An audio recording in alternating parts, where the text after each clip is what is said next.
ሰላም ጤና ይስጥልን ውድና የተከበራችሁ የአንድነት ሚዲያ ተከታታዮችን እንደምን አላችሁ? ሚያዝያ 24 2017 ዓ.ም ከአንድነት ሚዲያ ዜና ይዘን መጥተናል። ተከታተሉን።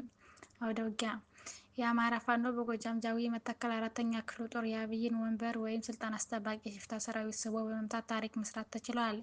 የጠላት ኃይል ከጃዊ ደረቅ ወንዝ ድረስ እንዲገባ ከተፈቀደለት በኋላ የበረሃው መብረቅ ጥበበኛ የአማራ ፋኖ በጎጃም አራተኛ ክፍለ ጦር በጥምረት ጠላትን ከበባ ውስጥ በማስገባት ከመሸገበት የቀበሮ ጉድጓድ እንዲወጣ በማድረግ እግሬ አውጪኝ ብሎ መፈርጠጥ ሲጀምር ነበልባሎቹ የነጋሽ ብርጌድ አባላት ደፈጣ በመያዝ ከ14 በላይ የጠላት ኃይል ሲደመስሱ በርካቶችን ቁስለኛ ማድረግ ተችሏል። እንዲሁም የወገን ጦር መንፈስ በሚመስል መልኩ ደፈጣ በመያዝ ከአካባቢው ሙሉ በሙሉ የጠፋ በመምሰል ጠላትን በማዘናጋት በመኪና እንዲሄዱ ከተደረገ በኋላ በአንድ ቲም የሰው ኃይል አንድ አይሱዙ የጠላት ኳይንታ ከተባለ ቦታ ላይ ድባቅ ተመቷል።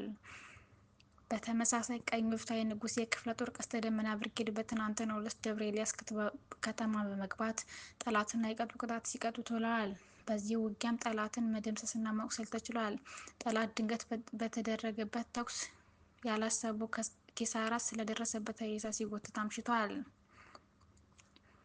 በሌላ ዜና የደፈጣዋ መሐንዲስ ቢትወደድ መንገሻ ጀንበሬ ብርጌድ አንደኛ መብረቅ ሻለቃ ከዳንግላ ከተማ ወደ አዲስ ቅዳም ከተማ በሚወስደው መንገድ ላይ ልዩ ቦታው ከጉምድሪ ቀበሌ እስከ ጉጊ መስክ በተሸፈነ የደፈጣ ውጊያ በአንድ የጠላት ፒክአፕ ፓትሮል ከጫናቸው የአገዛዙ ሰራዊት አባላት ሙሉ በሙሉ ወድመዋል። በዚህ ውጊያ 15 የሚደርሱ ሲደመሰሱ ቁጥራቸው ለጊዜው ያልታወቁ ቆስለዋል። በዚህ ምክንያት ከዳንግላ ከተማ ካለፍቃዳቸው ታፍነው በግዳጅ ወደ መከላከያ ሊሸኙ የነበሩ ህጻናት የተፈጠረውን ውጊያ ተከትሎ የጥበቃ ኃይል ሲመናመን ከታፈነበት ሰብረው ወጥተው ወደ ቤተሰቦቻቸው ተቀላቅለዋል። በውጊያው ዘሪሁን 13 የተባለው ዘመናዊ ፋኖ መሳሪያ ውጤታማ ተኩስ አድርጓል። ከጥቅም ውጭ የሆነችው የጠላት ፓትሮል በብረት ለበስ ፔምፔ እየተጎተተች ዳንግላ ከተማ ገብታለች። በዚህ የተበሳጨውና ድል የራቀው ያገዙ ሰራዊት የፋኖ አባላት ቤተሰቦችን ከብትና በግ ዘርፎ ሸሽቷል።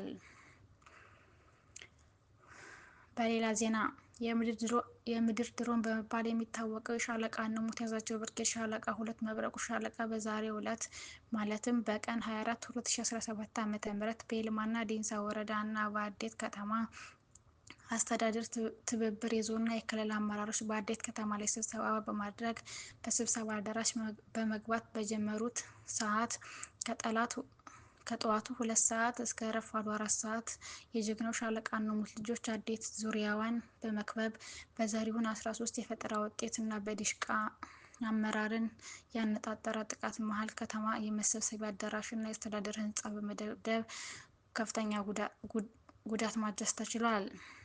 የሚገርመው ጥቃቱ በሚፈጸም ሰዓት የአብይ ተላላኪ አመራሮች አጅቦ የመጣውን የአገዛዙ ዙፋን አስጠባቂ ኃይልና ከፍተኛ የብልጽግና አመራሮች ቦርጫቸውን አቅፈው እርስ በርስ እየተጠላለፉ እግሬ አውጪኝ ብለው ፈርጥጠዋል።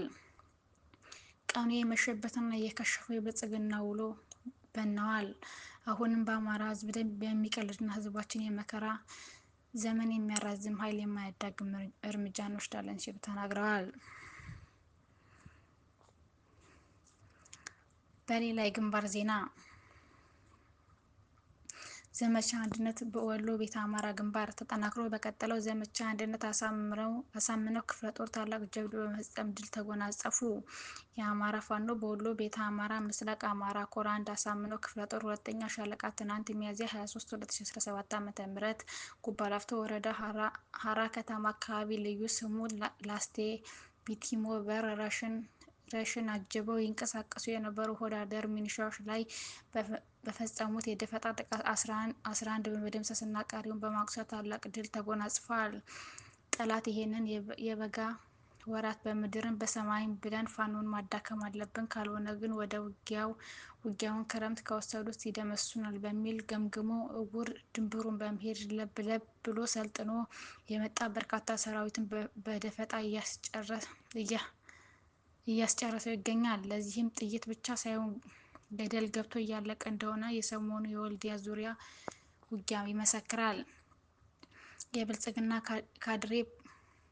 የብልጽግና ካድሬ ፕሮፓጋንዳ እና ለሆዱ ሲል ለትዳሩ እና ከግብርና ሙያው እየተነቀለ እየወጣ እየተማገደ ላለው ባንዳም ያለምንም መሰላቸት በፍጹም ትዕግስት ይደረግ የነበረው ሰላማዊ ጥሪ አሁንም እንደተጠበቀ ሲሆን ይህንን ተላልፎ ወገኑ ላይ የሚያደርሰው ዘር ማጥፋት ተባባሪና ተሳታፊ ሆኖ የተገኘው ግን ዛሬም ቀዳሚ የጥቃት ኢላማችን ሆኖ እንደሚቀጥል ማሳሰብ እንወዳለን።